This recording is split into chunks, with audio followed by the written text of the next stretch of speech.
آپ کے پاس برطانیہ کا ڈرائیونگ لائسنس موجود ہے تو یہ ضروری نہیں کہ آپ اسے کسی بھی ملک میں استعمال کر سکتے ہوں اور وہ وہاں قابل قبول بھی ہو۔ کسی بھی ملک کا ڈرائیونگ لائسنس رکھنے کے باوجود بھی آپ کو بیرون ملک گاڑی چلانے کے لیے انٹرنیشنل ڈرائیونگ پرمٹ یعنی IDP کی ضرورت ہوگی۔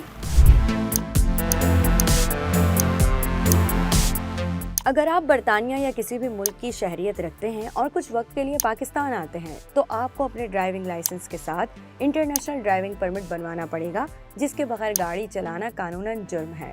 DIG licensing and traffic Sindh Iqbal دارا کے مطابق وہ لوگ جو لائسنس کے بغیر گاڑی چلاتے ہیں، کوئی بھی حادثہ پیش آنے کی صورت میں ان پر قتل کا پرچہ ہو سکتا ہے۔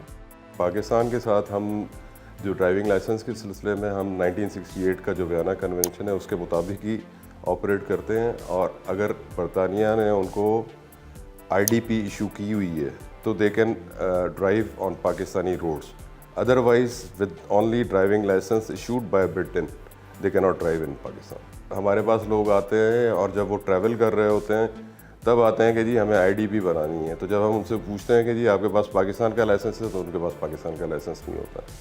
تو رول آف لا کی بات ہے کہ ان کو ضرورت ہی محسوس نہیں ہوتی while driving on Pakistani roads, لیکن جب وہ باہر جا رہے ہیں تو وہ کہتے ہیں کہ جی ہمیں IDP بھی بنا کے دیں اور پاکستانی لائسنس بھی بنا کے دیں۔ لائسنس کے ساتھ گاڑی چلانے کی صورت میں اتنا فرق ہے کہ اگر آپ کا حادثہ ہوتا ہے تو وہ حادثہ ہوتا ہے، لیکن اگر آپ کے پاس لائسنس نہیں ہے تو قتل کا پرچہ ہوتا ہے۔ باقی بھی جو لائسنس ہے میں نے جیسے کہا سندھ میں سب سے کم فیس اسٹرکچر ہے۔ ہم پروموٹ کر رہے ہیں، ہم انکریج کر رہے ہیں لوگوں کو وہ لوگ آئیں مین اسٹریم میں لیگل اپنے ڈاکومنٹس حاصل کریں روڈ پہ ڈرائیو کرنے کے لیے۔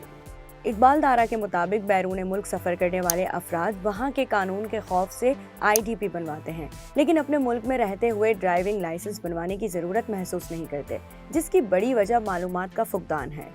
اب سوال یہ ہے کہ IDP کیا ہے اور یہ کس طرح کام کرتا ہے؟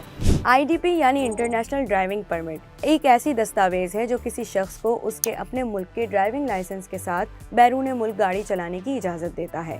یہ آپ کے ملک کی ڈرائیونگ لائسنس کا متبادل نہیں بلکہ اس کے ساتھ استعمال کیا جاتا ہے، یعنی IDP کے لیے آپ کے پاس ڈرائیونگ لائسنس کا ہونا ضروری ہے۔ IDPs کا مقصد مختلف ممالک میں سفر کرنے والے افراد کو قانونی تحفظ فراہم کرنا ہے۔ 1926 میں پیرس میں پہلی بار موٹر ٹریفک کنونشن کے تحت پہلا انٹرنیشنل ڈرائیونگ پرمٹ متعارف کرایا گیا تھا، جبکہ 1949 میں جنیوا اور 1968 میں ویانا کنونشن کے تحت مزید 2 اقسام کے IDPs متعارف کرائے گئے تھے۔ بہت سے ممالک میں 1949 اور 1968 کا انٹرنیشنل ڈرائیونگ پرمٹ قبول کیا جاتا ہے۔ برطانوی حکومت کی آفیشیل ویب سائٹ پر بیرون ملک سفر کی تفصیلات میں ملکوں کی فہرست کے ساتھ وہاں قابل قبول IDPs درج ہیں جن سے مسافر اپنے ملک میں رائج IDP کا پتہ لگا سکتے ہیں۔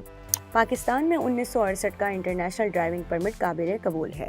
تو آپ کے خیال میں شہریوں کو قانونی تحفظ فراہم کرنے والے ان دستاویزات کے بارے میں معلومات کیوں نہیں ہیں؟